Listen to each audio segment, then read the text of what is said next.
Bonjour, donc nous sommes aujourd'hui à l'Université de Nîmes sur le site Hoche pour la 8e édition de Campus Mag LR, une émission donc qui est issue de la mutualisation des moyens des établissements d'enseignement supérieur et de recherche de l'ensemble de la région Languedoc-Roussillon. Générique.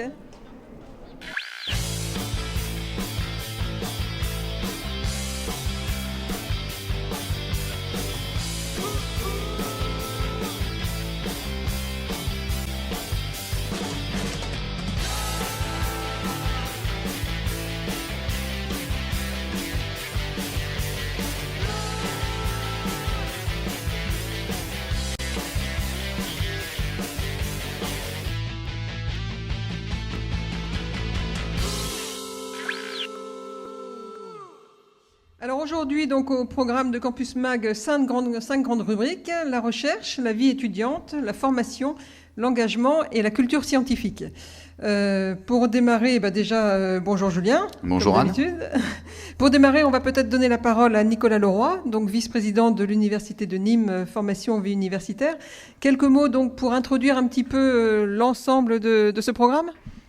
Oui, bonjour à tous et bienvenue à l'Université de Nîmes qui est très ravi d'accueillir cette émission mutualisée. L'Université de Nîmes va se retrouver dans un certain nombre de ces axes que vous avez présentés, au niveau de la formation pour essayer de montrer son dynamisme avec la création de nouveaux diplômes.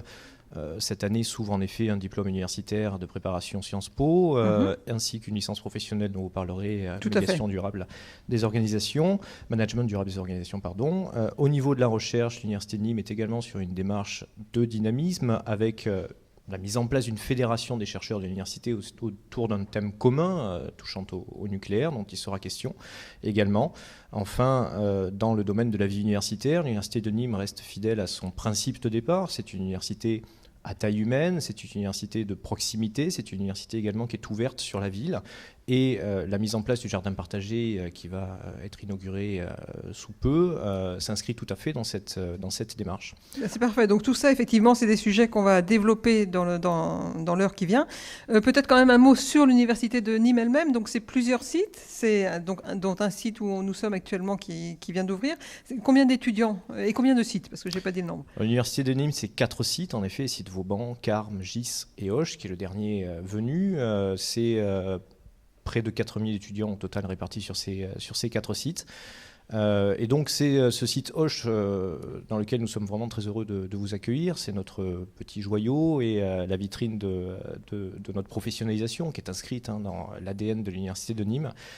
C'est un site qui a été inauguré en octobre dernier, sur lequel se trouvent notamment nos licences professionnelles et nos masters. D'accord. Je crois savoir que c'est un ancien hôpital, c'est ça C'est un ancien hôpital, en effet, qu'occupe maintenant l'université. D'accord. Eh bien écoutez, merci beaucoup.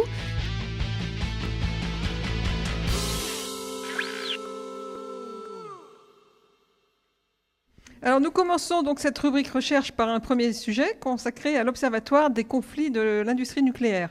Donc pour en parler, Nicolas Font, Yannick Martiquet, doctorant, et Carole Laverlochère, coordinatrice de l'Observatoire.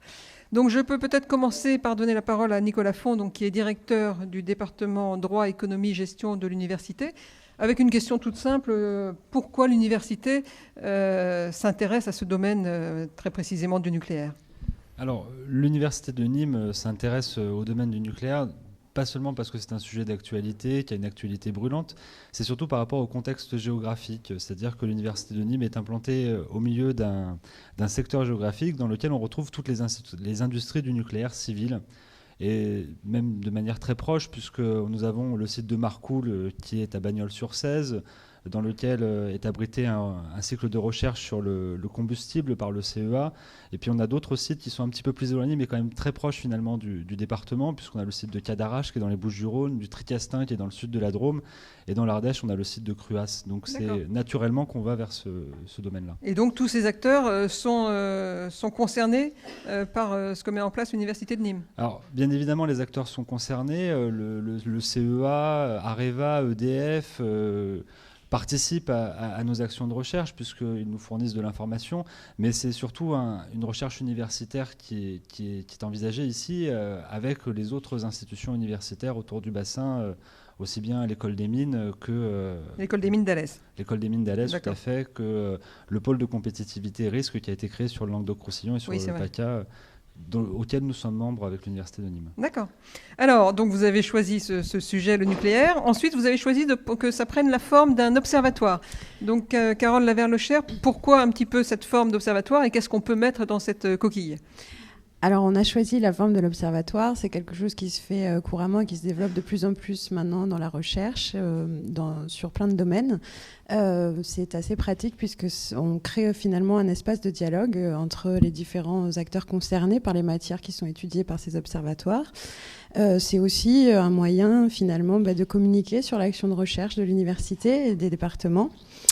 Ensuite, l'Observatoire des conflits dans le nucléaire civil plus spécifiquement s'attache à donc le thème de recherche dans ce conflit, cet observatoire, c'est vraiment le conflit, et le nucléaire n'étant qu'un moyen pour étudier les conflits. Donc d'accord, donc c'est pas un observatoire technique scientifique, c'est vraiment quelque chose plutôt de juridique, on peut dire. Juridique et sciences sociales. Donc en économie, le conflit est abordé par les sciences sociales, et donc le but finalement, c'est de décrypter les stratégies de tous les acteurs de ces conflits, de voir qu'est-ce qui est mis en place au niveau des modes de gestion des conflits, et donc de donner une grille de lecture finalement aux acteurs, alors que ce soit les exploitants ou finalement les collectivités ou tout simplement les citoyens.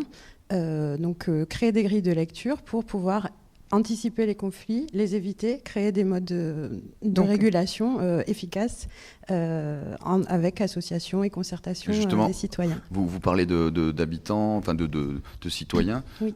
Vous travaillez avec les habitants, un travail de proximité avec les gens, parce que vous avez parlé d'industrie. Alors ça nous est arrivé sur certains sujets. Par exemple, on a publié un article sur l'incident de Centraco à Marcoule, et on a fait une enquête auprès des gens, et on travaille aussi avec les CLI, donc les commissions locales d'information, qui sont une institution qui doivent communiquer et qui regroupent plusieurs types de personnes, dont les citoyens. Qui sont informés. Mais ça fait partie effectivement de nos ambitions. Et l'observatoire est ouvert avec, j'en parlerai après pour les réalisations, un site internet où les gens peuvent intervenir et nous faire part de leurs expériences de conflit sur leur territoire. Parce que qui dit conflit dit deux parties. Donc il peut y avoir... Même dans le nucléaire, dit 3 à 4 parties, oui. D'accord, ok. Donc je pense à l'actualité. État, industrie, habitants. Alors, vous avez exploitants, État, collectivité. Par exemple, là, on est en train de se concentrer plutôt sur ce qui se passe à Fessenheim. Donc, j'allais en parler. Voilà. Donc là, vous avez, du coup, cette fois, la collectivité est plutôt pour le maintien de la centrale, alors que sur les problématiques d'implantation, c'est souvent l'inverse. Donc, vous avez une collectivité qui est pour la centrale. EDF se joint à l'exploitant et donc en accord avec la collectivité puisqu'il veut le maintien de la centrale. Ensuite, là, on a l'État. C'est l'État qui vient en contre-pouvoir pour... voilà. Donc, c'est toujours très complexe. Et il y a Greenpeace qui vient mettre un petit peu de sable. Et il y a Greenpeace qui vient de mettre un petit peu de sable dans les rouages. Et en fait, Greenpeace, c'est son rôle. Et de toute façon, voilà. Donc, après, nous, ce qui nous intéresse aussi, effectivement, au niveau des associations anti, c'est de voir les modes d'action, comment ils expriment. Donc là, Greenpeace, c'est souvent très spectaculaire, mais après, il y a d'autres façons. Greenpeace sont vraiment des anti, mais par contre, on a des associations qui sont ni anti ni pro et qui vont juste se soucier de l'information qui est donnée au public. D'accord. Et qui vont faire une espèce de veille pour pas... voilà. Alors, parmi les missions de l'Observatoire, il y a aussi donc la réalisation de colloques. Donc peut-être on peut donner la parole à Yannick Martiquet. Donc vous êtes doctorant et vous vous occupez notamment de ces événements. Donc quels sont les colloques déjà organisés ou ceux à venir ? Alors oui, l'université depuis maintenant 4 ans, ça fait 4 ans qu'elle organise des colloques sur la thématique du droit nucléaire, donc là c'est une approche plutôt juridique, en collaboration avec les industriels notamment, mais pas seulement, d'autres universités, le centre de recherche administrative d'Aix en Provence. Le but de ces rencontres, c'est de justement amener des acteurs qui viennent d'origines différentes à s'exprimer sur des thématiques communes. D'accord. Nous avons fait plusieurs colloques donc, sur la thématique de la démocratie, des déchets, de la sûreté nucléaire. Et tout ça nous permet d'avoir une vision universitaire de ces problématiques, mais pas seulement. On a des intervenants étrangers qui viennent des États-Unis, du Japon, de Taïwan, d'Afrique du Sud aussi, qui viennent nous donner un petit peu leur vision des choses, et des intervenants professionnels qui viennent de la SN, d'Areva, de EDF par exemple. D'accord. Écoutez, merci beaucoup. Je pense qu'on a découvert là un sujet qui était peut-être pas encore assez connu dans le cadre universitaire. Merci beaucoup.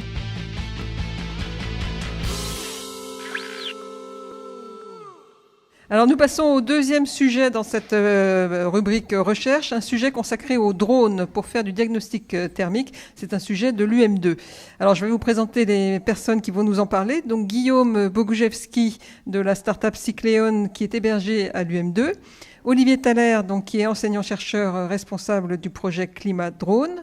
Mathieu Hérault, qui est étudiant ingénieur en 5e année à Polytech. Et Charlotte Soyreau, qui est étudiante en Master 1 Énergie. Alors le sujet étant un petit peu technique, je pense que le plus simple est de commencer par un petit film pour que vous voyez bien de quoi il s'agit.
Alors, Guillaume Bogoujevski, donc on vient de voir ce que c'est qu'un drone. Des drones, on en entend de plus en plus parler. Qu'est-ce qui vous intéresse dans ces petits objets ? Je suis le fondateur de la société Cycleon, donc une société qui a été créée en 2012, qui est hébergée à l'Université Montpellier 2 et qui a comme partenaire Polytech Montpellier et l'Institut électronique du Sud. D'accord. Voilà. Et qu'est-ce que fait Cycleon exactement alors comme drone ? Cycleon travaille à l'intégration de systèmes de mesures environnementaux déportés sur donc, des différents types de véhicules, entre autres des drones, donc des véhicules volants. Et on réalise différents types de mesures et d'analyses en embarquant des systèmes dédiés à ces analyses. D'accord. Alors, qu'est-ce qu'on peut dire sur ce drone spécifique donc conçu par l'université, sur ses fonctions exactes donc, dans le diagnostic thermique du bâtiment ? Qu'est-ce qu'il a fallu comme partenariat pour arriver à ce produit ? Peut-être on peut... Oui.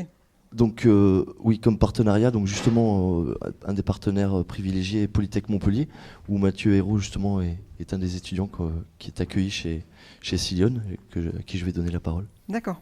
Donc Mathieu, peut-être revenir un petit peu donc, sur les différents partenariats qui ont été nécessaires à la création de ce drone. Les partenariats, c'est l'UM2 et l'IUS. Moi, je viens de Polytech Montpellier, je suis en 5e année. J'ai commencé chez Cycleon à partir de mon stage de 4e année. Et, donc ce travail a été d'intégrer, de monter des drones permettant d'accueillir la technologie de Cycleon qui permet, entre autres, de faire de la mesure vidéothermique pour faire de la déperdition, des relevés de déperdition de chaleur sur des bâtiments, par exemple. D'accord, ça marche ? Ça marche plutôt bien. Oui. C'est quoi ? C'est de la programmation informatique ou c'est vraiment du montage manuel Mon travail ou la technologie Cycleon ? En plus sur ton travail. Mon travail, en fait, c'est qu'on ne peut pas embarquer comme ça un boîtier électronique, un boîtier qui a son poids. Il y a plein de contraintes qu'il faut prendre en compte. Donc il faut modifier le drone, il faut faire des tests, il faut faire des tests complets, il faut Il faut que Alors, ça fonctionne tout ensemble, quoi. D'accord. Olivier Thaler, donc quel est donc le drone, on a compris un petit peu l'aspect technique. Quel est l'intérêt dans un cadre universitaire? Eh bien, le problème, en fait. Donc, l'Université Montpellier 2, son problème, c'est son patrimoine bâti qui date des années 1960 et qui fait que l'ensemble de ces bâtiments sont assimilés à des passoires thermiques. Alors, la volonté de Michel Robert, le président de l'université, c'est de convaincre les pouvoirs publics d'utiliser une partie des fonds du plan campus à la rénovation des bâtiments sur le plan thermique. Donc c'est là qu'on a vu l'opportunité de la technologie mise au point par Sileon, d'utiliser cette technologie pour produire des images chocs, un diagnostic vraiment convaincant. Et pour réaliser cette étude de démonstration, on a confié ça à nos étudiants du Master Énergie, Faculté des Sciences, Université Montpellier 2. Et donc j'ai amené avec moi une de ces étudiantes qui va vous expliquer comment ils y sont pris. Donc en gros, vous avez été à la fois initiateur et vous permettez à des étudiants de travailler dessus, et puis utilisateur du produit. C'est d'une pierre trois coups, voilà. Valorisation de la recherche, formation de nos étudiants et résolution de nos problèmes. C'est parfait.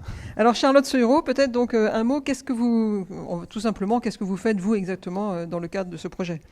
Donc, dans le cadre de ma formation et des aptitudes acquises en diagnostic thermique, nous avons pu réaliser un protocole de vol en suivant un cahier des charges assez spécifique, en comparant en fait deux bâtiments, donc un bâtiment rénové et un bâtiment ancien qui date des années 1960.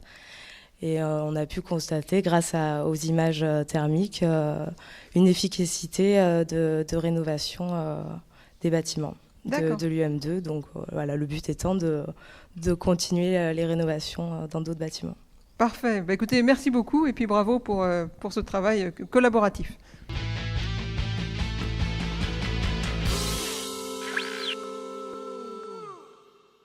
Alors, troisième et dernier sujet de cette rubrique recherche, donc un sujet que nous allons traiter en visioconférence depuis La Réunion avec Marc Soria, qui est chercheur à l'IRD et qui va nous présenter le projet Shark, C-H-A-R-C et pas autrement. Donc c'est un projet qui vise à faire un marquage acoustique de 2 espèces de requins dans le secteur autour de l'île de La Réunion. Donc peut-être Marc Soria, première question toute simple, qu'est-ce que ça signifie exactement? Comment procède-t-on pour faire un marquage acoustique des requins? Oui, bonjour. C'est assez compliqué. En fait, il faut arriver d'abord à capturer les animaux, donc à les pêcher, à les garder vivants, et puis ensuite récupérer le requin en assez bonnes conditions, mais pas trop parce que c'est quand même dangereux. Le placer sur le dos de telle manière à ce qu'il puisse être en immobilité tonique. Et à partir de là, on insère à l'intérieur de la cavité générale un émetteur, donc une marque acoustique qui est en fait un émetteur. On fait 2 points de suture, on coupe l'hameçon et on relâche le requin. Et on a fait ça comme ça sur 80 requins, donc une quarantaine de requins tigres et une quarantaine de requins bulldog. Et alors, donc, je comprends bien que c'est relativement compliqué. Et donc, pourquoi est-ce qu'on se donne tout ce mal? Qu'est-ce que ça va donner comme résultat? Alors l'idée, c'est de pouvoir suivre le comportement de ces requins à travers donc des stations d'écoute qui sont en fait donc du coup des récepteurs. Et chaque fois que le requin va passer à l'intérieur du rayon d'action du récepteur, il va être détecté. Et comme les marques sont codées, on sait exactement quel requin est passé et combien de temps il reste. Et à partir du moment où on a, disons, un peu truffé la zone de station d'écoute et de récepteurs, on va arriver à avoir une idée un petit peu du comportement de ces requins, comment ils se déplacent, quel est leur mode d'occupation spatiale et temporelle. Est-ce qu'il y a des saisons, est-ce qu'il y a des périodes au cours de l'année, au cours de la journée, plus la nuit, plus le jour, etc., etc. Un ensemble d'informations qui nous permettent de prévoir un petit peu quelles sont les situations à risque à La Réunion, c'est-à-dire à quel moment ces requins vont s'approcher le plus près des côtes. D'accord. Alors, donc le programme a eu lieu, je crois, de fin 2011 à 2013, ce qui veut dire que vous avez déjà quelques résultats ? Oui, tout à fait. C'est-à-dire qu'on a commencé les marquages mi-2012, un peu, disons, en début 2012. Par la suite, on a récupéré l'ensemble des informations 5 ou 6 fois au cours des 2 années successives. Et les premiers résultats qu'on a sur l'occupation spatiale des requins bulldog, Alors sur les requins bulldog, on a beaucoup plus d'informations parce que c'est un requin qui est beaucoup plus côtier que le requin tigre et nos stations d'écoute sont plus côtières également. Donc on a peu d'informations sur le requin tigre, mais on en a beaucoup sur le requin bulldog. Et les informations qu'on a sur le requin bulldog, c'est que c'est un requin qui visiblement a une présence à la Réunion plutôt saisonnière, c'est-à-dire qu'on les voit davantage l'hiver que l'été. C'est pas qu'on les voit pas du tout l'été, mais ils sont davantage là l'hiver, donc il y a une sorte de pattern comme ça, une marque saisonnière, et on les voit davantage, disons sur une zone plus au large, donc au-delà de 1 km de la côte, pendant la journée. Alors ça, c'est des informations très générales. Oui, dites-moi. Juste, ce sont des résultats qui ont changé un petit peu la connaissance qu'on avait de ces espèces avant le programme ?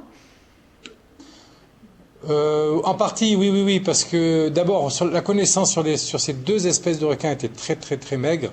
On a peu d'informations parce qu'il y a peu d'études sur ces deux types de requins. Il y a eu beaucoup d'observations faites en Afrique du Sud sur le grand requin blanc.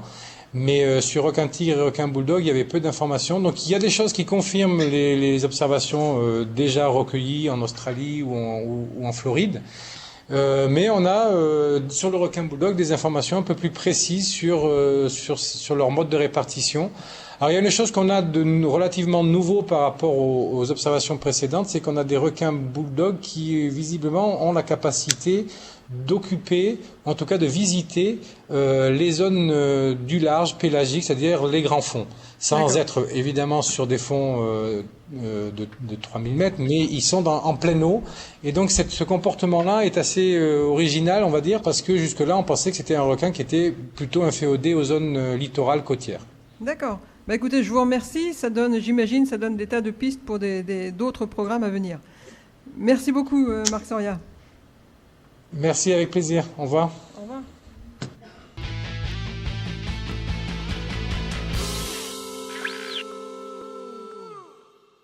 Alors, nous passons maintenant donc à la rubrique étudiante avec un premier sujet qui va concerner les jardins partagés entre étudiants et habitants, donc dans les douves du site Vauban à Nîmes. Donc, pour en parler, deux intervenants, Adam Chesterman de l'association étudiante Ecopsy et Frédéric Chardon, initiateur du projet à l'université de Nîmes. Alors peut-être Frédéric Chardon, initiateur du projet, tout simplement, comment en êtes-vous venu à créer un projet qui a l'air vraiment original ? Oui, en fait, je suis à l'initiative du projet suite notamment au stage de Béatrice Gisclard, qui était une étudiante en master psychologie sociale de l'environnement, qui on travaillait sur la semaine du développement durable et sur une thématique, c'était améliorer l'alimentation. Et on est rapidement, en faisant le tour autour de cette thématique, découvert des projets de jardins collectifs un peu de partout, et notamment dans la région. Et voilà, on a creusé à partir de là. On a rencontré des partenaires comme le service environnement de la ville de Nîmes qui étaient intéressés par cette thématique pour essayer d'améliorer l'alimentation, notamment avec des nouvelles pratiques plus écologiques et aussi enfin de fédérer au cœur de l'université et dans son quartier les étudiants, les personnels et les habitants du quartier. D'accord. Alors l'une des originalités du projet, enfin quand on regarde ça de l'extérieur, c'est évidemment le site. Donc les douves, c'est quand même marrant, les douves du site Vauban. Est-ce que c'était directement accessible et exploitable en tant que jardin ou est-ce qu'il a fallu de grands aménagements ? Oui, en fait, le site Vauban est un site exceptionnel parce qu'il est un grand espace vert en plein cœur de la ville. On a en cœur de ville un espace qui est sous-exploité quelque part parce que on pourrait en profiter pour valoriser cet espace et notamment l'utiliser pour produire des produits écologiques. Donc, et de manière collective. Voilà, d'accord. Alors Adam Chesterman, donc vous êtes dans l'association qui va s'occuper de ce projet. Oui. Quel intérêt y a trouvé l'association ? Alors, Ecopsy, c'est l'association qui a initialement été créée par des étudiants donc, en master de psychologie sociale de l'environnement à l'université de Nîmes. Une association créée en 2005. Et depuis, l'activité de l'association s'est élargie un petit peu et on s'est intéressé à des questions comme la dynamique du campus, s'investir dans la vie du campus, s'ouvrir vers l'extérieur aussi. Donc, on est vraiment là-dedans. Et puis, ce qu'on trouvait intéressant dans le projet du coup de jardin partagé, c'était l'aspect d'ouverture vers l'extérieur de l'université, notamment avec la participation donc d'habitants du quartier qui entourent l'université, qui vont passer notamment par le centre social Émile Jourdan. Et puis l'idée aussi de fédérer à la fois donc des habitants du quartier, des étudiants de l'université, qui soient en psychologie, en droit, en bio, en art appliqué, peu importe, et du personnel de l'université. Parce que l'idée, c'est aussi que le jardin soit ouvert au personnel de l'université. Donc on a déjà pas mal de personnel qui est inscrit aussi pour y participer. Donc si je comprends bien, vous aviez toutes les compétences pour fédérer les gens et pour organiser les choses comme il fallait, peut-être pas les compétences de jardinage qui vont au final être nécessaires. Voilà, c'est dans ce sens-là que le projet, c'est un peu une expérience, parce qu'effectivement, nous ne sommes pas de grands jardiniers, nous ne sommes pas... voilà, donc l'idée, c'est d'apprendre ensemble aussi, de façon collective. Alors concrètement, je voulais juste revenir sur le fait que ce soit, peut-être accentué sur le fait que ce soit un jardin potager. Oui, voilà, c'est pas un jardin de fleurs. Vous allez vraiment produire... voilà, c'est vraiment sur l'aspect alimentaire. Donc voilà. ouverture prévue ? Alors, nous organisons donc le 1er avril prochain une journée de lancement du jardin partagé, donc qui prendra notamment la forme d'un marché aux producteurs dans les douves de l'université, qui est ouvert à tous, qu'on soit étudiant, qu'on vienne de l'extérieur, qu'on ait juste envie d'aller jeter un coup d'œil à l'université, parce que c'est aussi fait pour ça, c'est très joli. Voilà, donc le 1er avril, toute la journée, marché aux producteurs dans les douves, avec différents ateliers, d'autres activités qui sont prévues.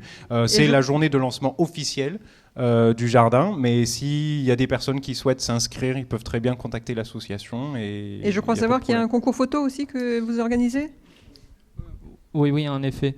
Le groupe d'étudiants, notamment, qui participent au lancement du jardin partagé, nous organisons avec l'association un concours photo sur la thématique Rêvons le jardin, et qui, associé à ce concours photo sur la thématique du jardin en ville, notamment, voilà, essayer d'imaginer quel serait être le futur jardin partagé.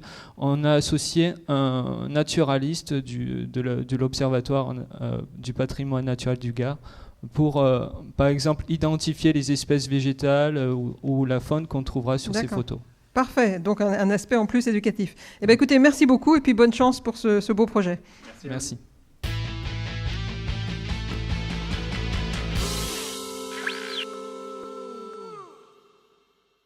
Alors, dans la rubrique formation aujourd'hui, nous allons parler de l'ouverture de la licence pro management durable des organisations, donc qui va ouvrir en septembre 2014 à l'université de Nîmes. Donc Nicolas Font, donc directeur du département droit, économie, gestion. Pourquoi ce choix ? Pourquoi cette thématique dans un cadre de licence pro ? Alors, parce qu'on est un département de droit, économie, gestion, donc les aspects gestion sont important dans le cadre de nos formations. La formation là, qu'on ouvre à la rentrée prochaine est une formation à la base de gestionnaires qui ont des compétences transversales aussi bien au niveau administratif, économique, juridique, financier, comptable et commercial. Et surtout, la spécificité de cette formation, c'est une formation qui va intégrer une démarche de développement durable. D'accord. Dans le sens où il y a un certain nombre de leviers quand même qui sont derrière cette démarche de développement durable, aussi bien des leviers économiques que des leviers de notoriété. Et l'objectif de cette formation, c'est d'intégrer cette démarche de développement durable dans le cadre des TPO-PMO. D'accord. Vous avez fait ça, j'imagine, parce qu'il y avait une demande de la part des entreprises. Alors, je ne sais pas à quelle échelle, si c'est local, régional, national. Alors, il y avait une demande qui était locale, qui était localisée, c'est-à-dire que c'est une attente dans un bassin particulier, qui était le bassin alésien, et on s'est rendu compte très rapidement, dans le cadre des enquêtes qui sont faites pour le CFA, que c'était une demande qu'on retrouvait dans beaucoup de petites et de moyennes entreprises, de petites et moyennes organisations maintenant, sur l'intégration de la démarche développement durable. Donc, quand vous dites bassin alésien, ça vient au départ du secteur industriel ou pas nécessairement ? Non, ça vient au départ de la CCI, donc Chambre du commerce et de l'industrie, une enquête qui avait été faite par la CCI. Ils nous avaient sollicité justement sur ce point-là.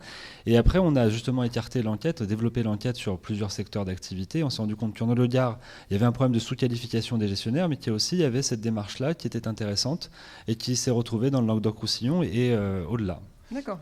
On parle du CFA, on parle d'industrie, c'est donc une licence pro qui est en apprentissage.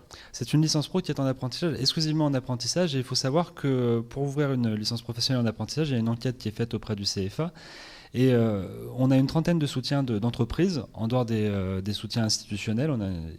Sur ces 30 entreprises, on a déjà 18 entreprises qui se sont engagées fermement à prendre un stagiaire c'est parfait, ça. en formation en apprentissage dès la rentrée. D'accord, c'est parfait. Alors Myriam Janin, donc, vous devez être content de résultats pareils. Ça montre que l'apprentissage est effectivement quelque chose de recherché peut-être par les entreprises ?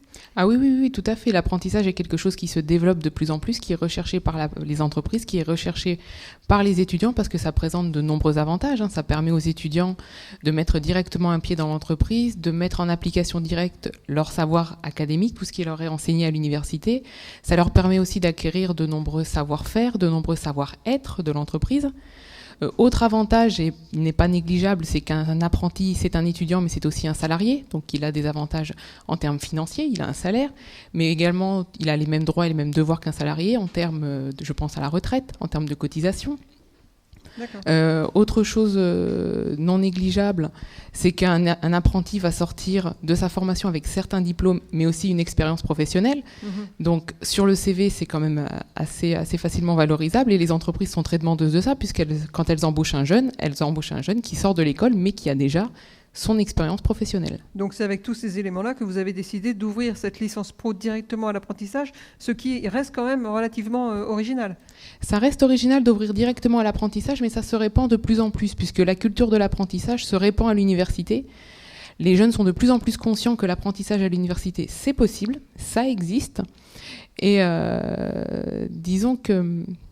les jeunes en sont de plus en plus conscients, et ils sont surtout de plus en plus conscients des avantages que ça a, tant dans leur vie personnelle qu'en termes d'insertion professionnelle à la suite. D'accord. Ça représente combien de places en fait ? Est-ce que c'est déjà ouvert les inscriptions ? Ça dépend des formations. Le nombre de places pour la licence MDO, je vais laisser Nicolas Font répondre. Alors, on a prévu d'ouvrir pour l'instant sur 15 places. Justement pour déjà avoir le candidat puis vérifier si les entreprises respectent leurs engagements mais en tout cas donc normalement 15 places d'après ce que vous disiez c'est qui devraient sans difficulté être satisfaites et en tout cas que les étudiants qui s'inscrivent aient leur stage en formation par apprentissage. C'est parfait. Merci beaucoup, merci pour ce beau diplôme.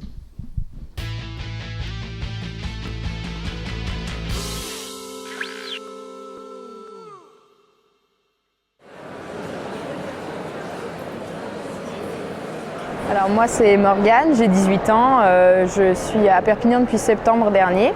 Je viens de Bretagne, j'ai passé mon bac S en juin et donc j'ai décidé de m'engager en service civique cette année dans une association qui s'appelle La Fève. C'est une association nationale qui existe depuis 23 ans maintenant. Ça fait 6 ans qu'on a un pôle à Perpignan et le but de l'association c'est vraiment de mettre en lien des étudiants bénévoles avec des enfants des quartiers populaires. À Perpignan, on a 93 enfants qu'on accompagne. Et on a une centaine de bénévoles. Les enfants ont entre 5 et 18 ans et le but c'est vraiment de créer une relation à part entière entre l'étudiant et l'enfant. 2 heures par semaine, l'étudiant va au domicile de l'enfant et c'est vraiment pour travailler sur l'ouverture culturelle, l'emmener au cinéma, au théâtre et lui faire découvrir autre chose que son quartier.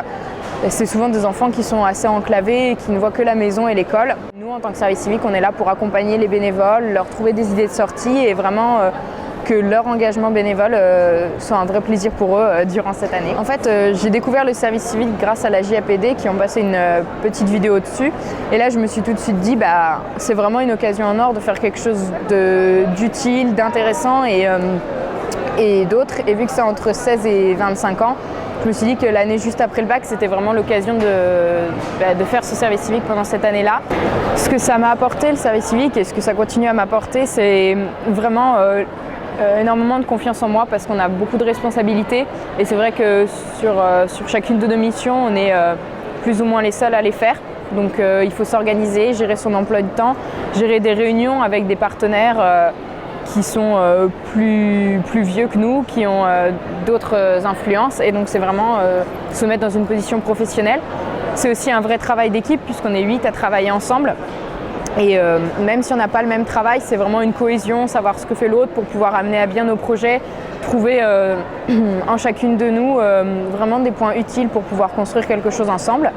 Moi je m'occupe aussi de l'animation du réseau, créer les soirées pour les étudiants, leur faire leur formation pour qu'ils se sentent plus à l'aise dans leur bénévolat et tout ça. Et c'est vrai que c'est quelque chose qui est assez nouveau pour moi et qui est très intéressant. En plus, on rencontre plein de gens et c'est vrai que vu que moi je suis aussi à la recherche d'idées concrètes pour mon avenir professionnel, rencontrer des étudiants qui viennent de secteurs hyper variés, c'est aussi super intéressant de connaître leur parcours à eux. Et puis après, c'est vrai qu'on fait de la mobilisation, ça nous force à aller parler aux étudiants, on va en CTU, on va au Resto U, on les cherche de partout. Alors, comme vous l'aurez compris, donc, cette vidéo ouvrait la rubrique engagement, donc avec un premier sujet consacré à l'AFEV.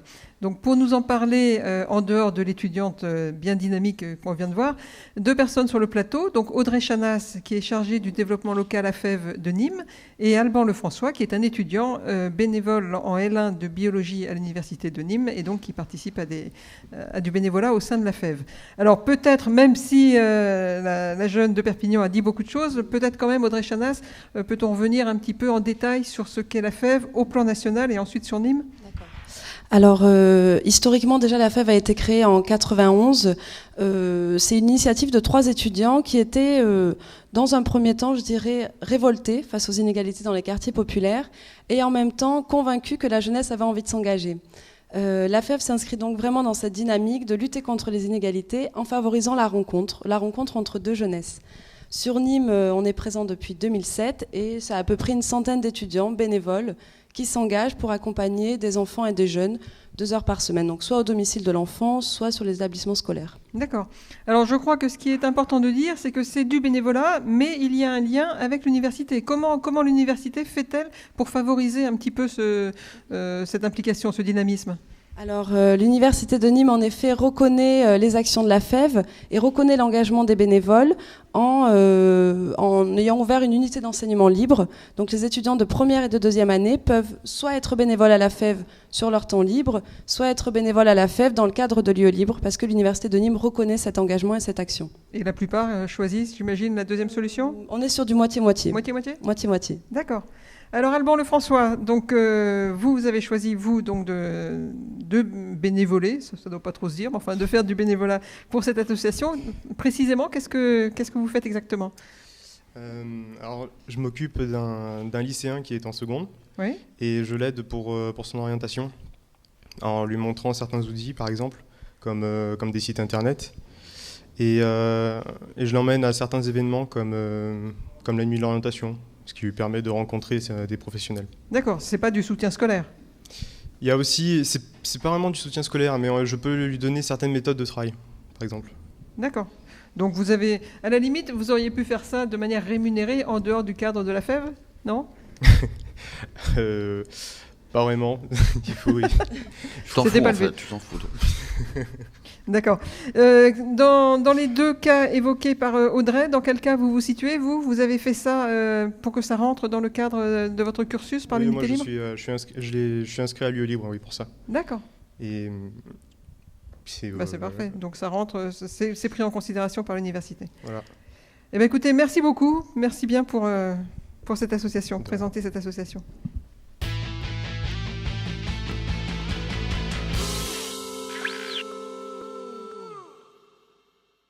Alors, deuxième sujet donc, dans cette rubrique engagement, une présentation vidéo, un petit film pour présenter le festival de lutte contre les discriminations, festival Sois différent, pense solidaire, donc version 2014, présenté par l'UM3.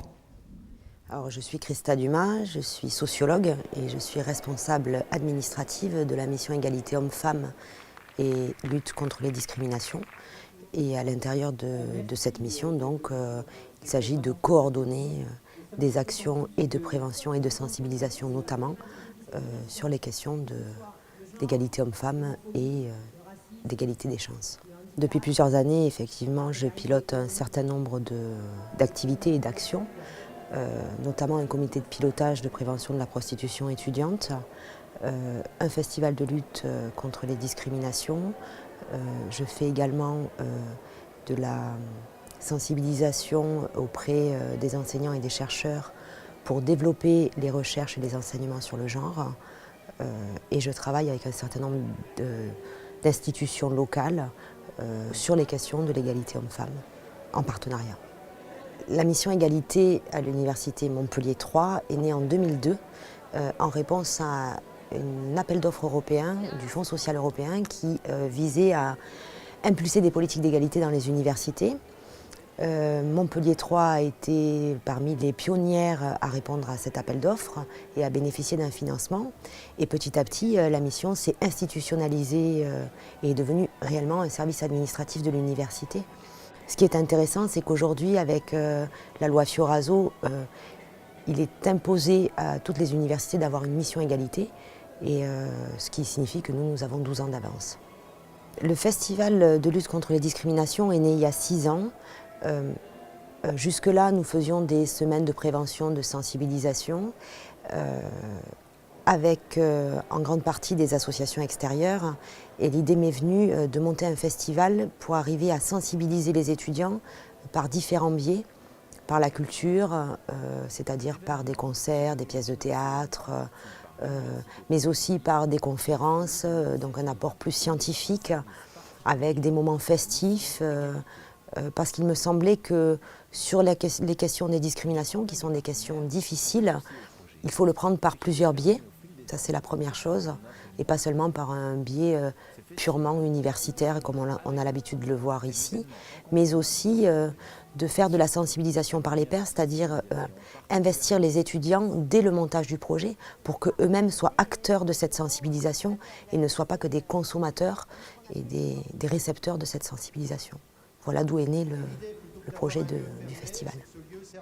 La 5e édition, donc en 2013, a eu un énorme succès. De toute façon, depuis plusieurs années, le succès va crescendo. Je crois qu'on a eu plus de 2000 personnes sur tout le festival l'année dernière, notamment grâce à la venue d'Orlan, qui est une artiste plasticienne de renommée internationale, qui a eu la gentillesse de venir nous faire une conférence et de nous prêter ses œuvres pour une exposition qui s'appelait Mauvais genre du corps antique au corps queer, que nous avons fait au musée des Moulages. Et nous avons eu aussi la visite de Marianne, qui est une chanteuse qui travaille avec le fils de John Baez et qui est venue nous faire un concert à la salle Jean Moulin et toutes les autres manifestations du festival. Alors pour 2014, je ne peux pas détailler dans l'absolu parce qu'il y a quand même 2 semaines de programmation. Ça a lieu du 7 au 18 avril. Les manifestations auront lieu surtout à partir de midi et parfois jusqu'à 1h du matin. C'est entièrement gratuit et ça va se passer à la salle Jean Moulin et à la salle Camproux. Alors tout ce que je peux dire, sans révéler toutes les surprises de ce nouveau festival, c'est qu'on aura encore une fois des concerts, notamment certainement un concert de salsa, de musique colombienne. On aura aussi un concert des Gulamasca. On va avoir des projections de films, et notamment le film Africaioli avec la venue de Christian Philibert et de ses acteurs qui vont venir nous parler de ce film qui est sorti récemment. Puis nous aurons aussi un colloque de jeunes chercheurs qui vont travailler et sur le conflit, et sur le racisme, et sur le quotidien, etc. Et nous aurons évidemment, encore une fois, des ateliers d'autodéfense féministe. Nous aurons aussi une campagne de sensibilisation aux différents handicaps. Enfin, nous allons toucher un peu tous les domaines de la discrimination et par tous les biais possibles et imaginables. La campagne de communication, effectivement, on a essayé de faire quelque chose de construit dès ce moment-là. On a fait 7 affiches différentes qui retracent un peu toutes les luttes sociales contre les discriminations. Alors on part de la Révolution française avec la liberté guidant le peuple de Delacroix et on en arrive au mariage pour tous avec entre-temps des luttes sur le droit de vote, contre le racisme, sur les congés payés, sur le logement, etc., etc. Évidemment, ce qu'il faut surtout préciser, c'est que ce festival est effectivement entièrement gratuit, mais ouvert à tout le monde, étudiants, personnel, mais aussi toute personne extérieure qui a envie de venir s'impliquer dans la lutte contre les discriminations et donc venir voir tout ce qui se passe. C'est effectivement ouvert à tout le monde, parce qu'on ne va pas non plus, nous, commencer à faire de la discrimination. Toutes les informations sont disponibles sur le site de l'université, donc universitémontpellier3.fr. Et puis également, nous avons créé un Facebook et la page de la mission égalité sur le Facebook va recenser absolument toute la programmation détaillée de cette 6e édition du festival.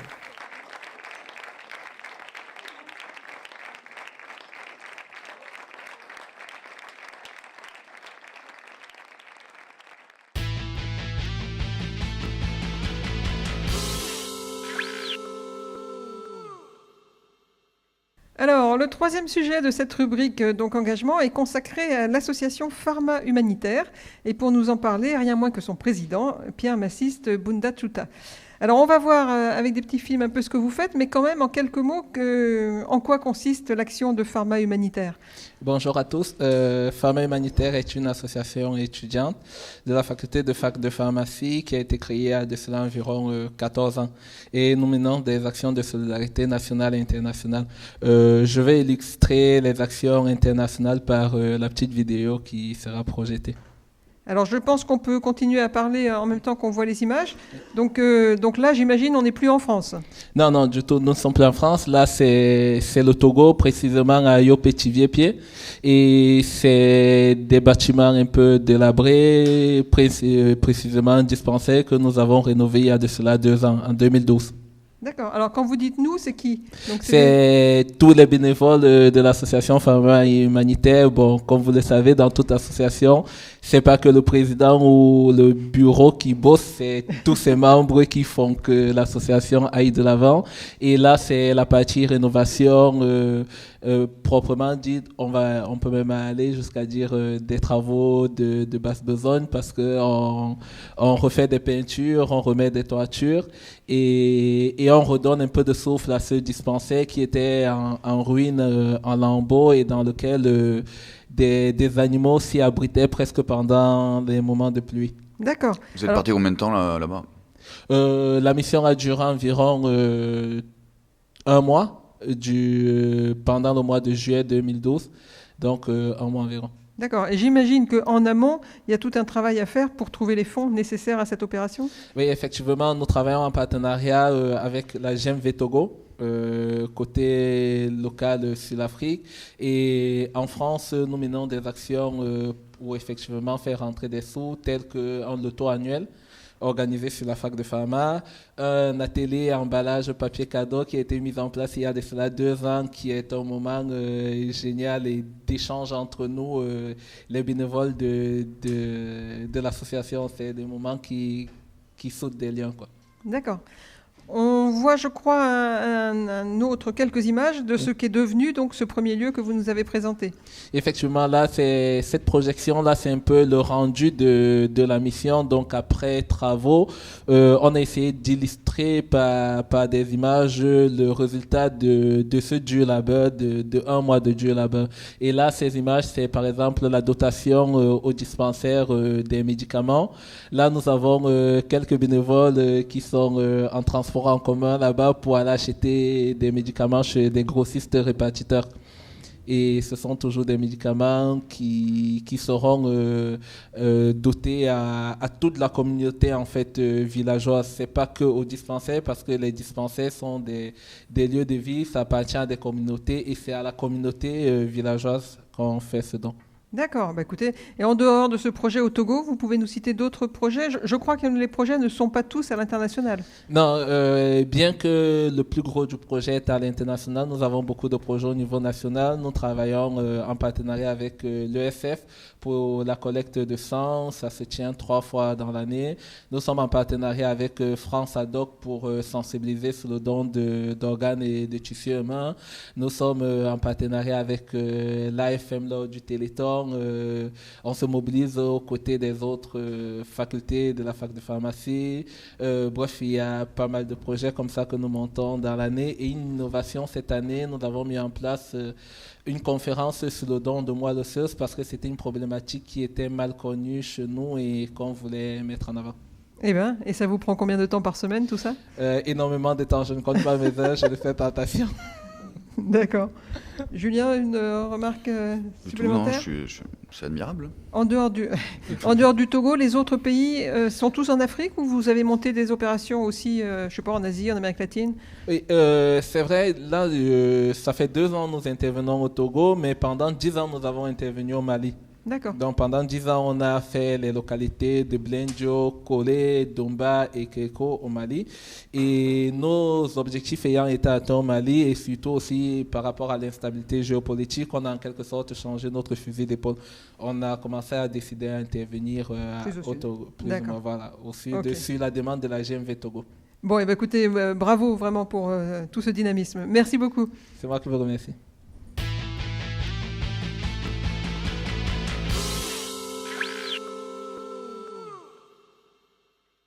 Alors nous abordons maintenant donc la rubrique culture scientifique avec 2 sujets de l'UM2, le bar des sciences et Atome Hotel.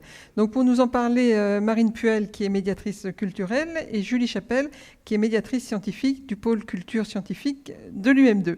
Je vais commencer par vous donner la parole à vous, Julie Chapelle, pour tout simplement la nouvelle programmation du bar des sciences. Bonjour, donc en effet le prochain bar des sciences sera le 17 avril avec pour thème Vers une guerre du sable. Mais surtout, l'information qui est importante pour cette saison, c'est le thème libre du 22 mai. Donc, le thème est choisi par le public. Donc, nous les invitons à se rendre sur notre page Facebook pour nous proposer des thèmes, pour ensuite voter pour leur thème préféré. Et nous nous organiserons pour créer ce bar des sciences sur le thème choisi. Vous l'avez déjà fait sous cette forme-là ? Pardon. Non. C'est quoi le bar des sciences en fait ? Donc le bar des sciences, c'est un lieu où nous regroupons des curieux de sciences. Nous faisons venir des chercheurs sur un thème qui souhaiteraient parler de leurs travaux. Et ensuite, après une petite introduction de quelques minutes, les personnes sont libres de poser des questions, de dire leur point de vue. C'est vraiment une discussion ouverte. Il n'y a pas de fil directeur précis, c'est en fonction de la discussion. D'accord, parfait. Écoutez, en espérant que cet appel à projet apporte beaucoup d'idées. Alors, le deuxième sujet, donc, c'est Atome Hotel. Donc, c'est un nom assez intriguant. Donc, peut-être le plus simple est de nous expliquer déjà de quoi il s'agit. Donc en fait, il y a bientôt un an, Dimitri Mendeleïev, notre mascotte, venait sur Campus Magalère pour présenter le projet. C'est un web documentaire de culture scientifique, interactif et participatif, qui souhaite un peu dédramatiser cette vision cauchemardesque du tableau périodique des éléments que nous avons tous connu dans les livres de chimie. Et donc ici, ce sera un hôtel, et dans chaque chambre représentera un atome, où nous ajouterons des vidéos de chercheurs qui présentent cet atome, des montages audio, des illustrations. Et c'est pourquoi nous sommes aujourd'hui ici, c'est aussi pour faire appel à des chercheurs qui souhaitent participer au projet pour présenter leur atome préféré.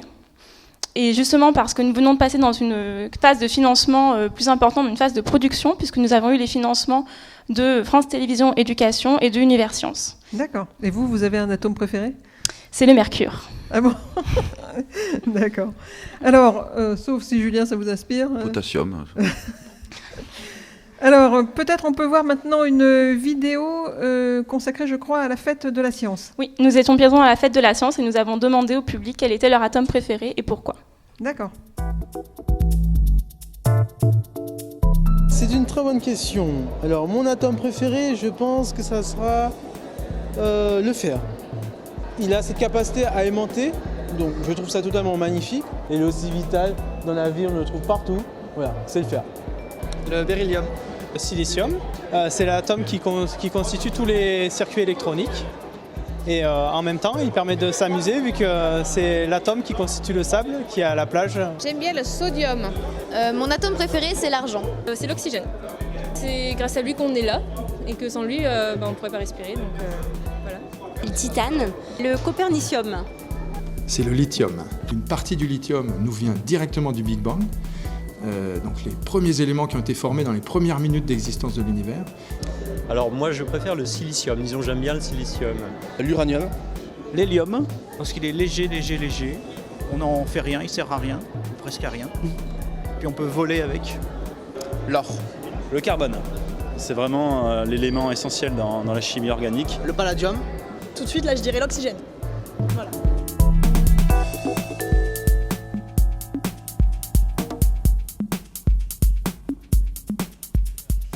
Bon, alors on vient de voir que visiblement ça inspire un petit peu tout le monde cette question, que vous arrivez à rendre le sujet extrêmement ludique.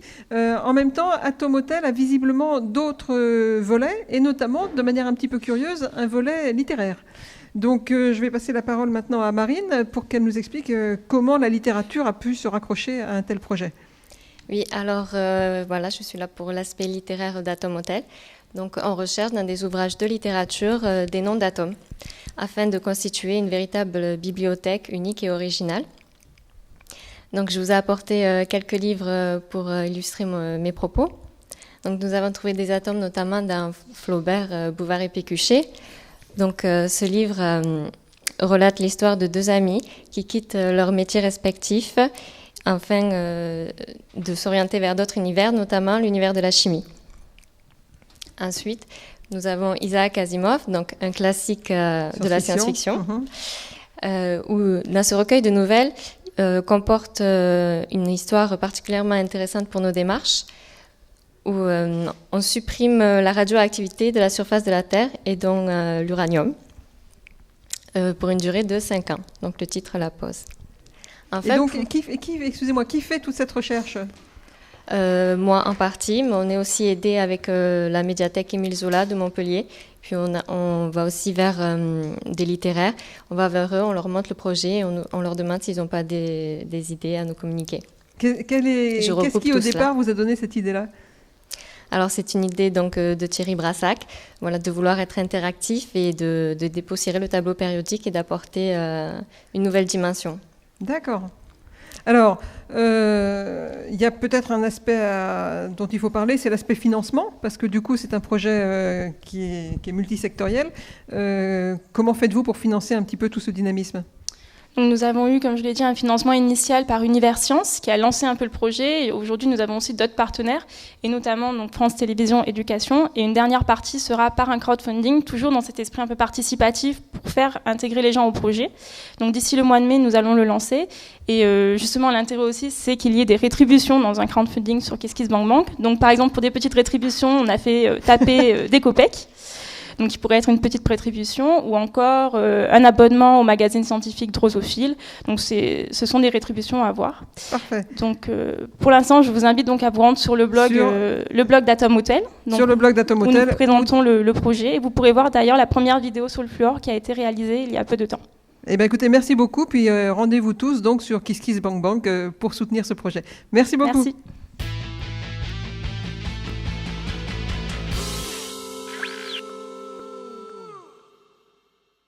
Alors on enchaîne comme d'habitude sur la rubrique Agenda, où je vais passer la parole à Indé, qui va commencer, je crois, par 2 expositions.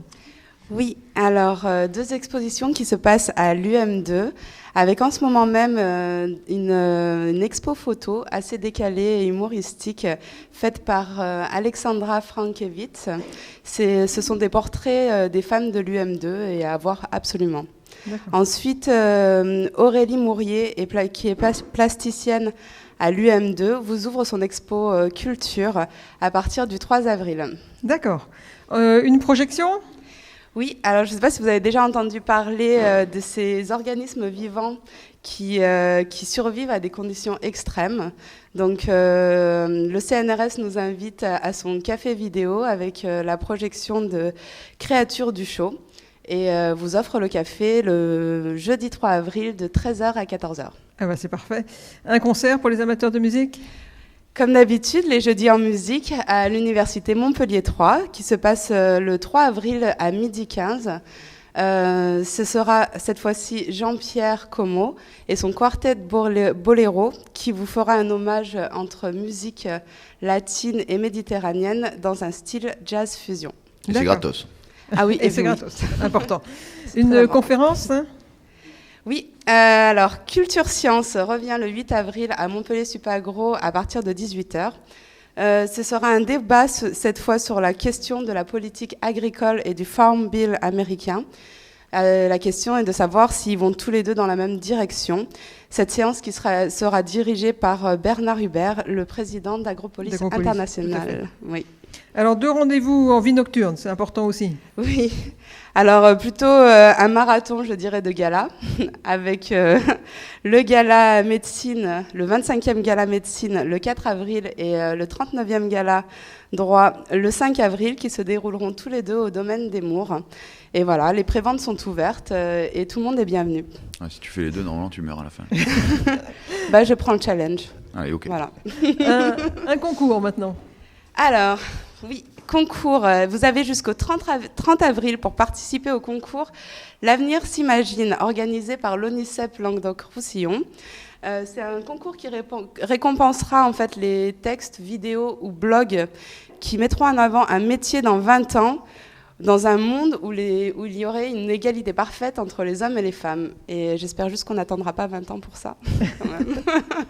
Bon, voilà. Et pour finir, 2 coups de cœur, je crois. Oui, alors un coup de cœur pour Nîmes, donc avec sa semaine du développement durable qui démarrera le 1er avril jusqu'au 7, et donc le lancement des jardins partagés dont on avait parlé juste avant, le 1er avril. Donc.